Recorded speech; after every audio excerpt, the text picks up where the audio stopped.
भैया जी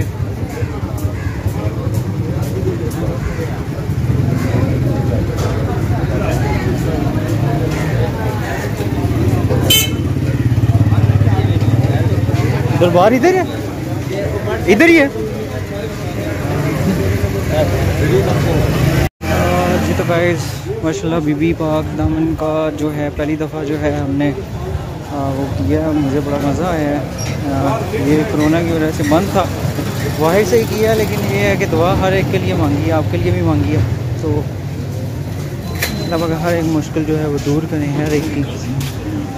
तो अभी फ़िलहाल कोई ऐसा है जो बीबी पाक दामन आना चाहता है, लेकिन वो ये है कि उसे चाहिए कि वो अभी ना आए।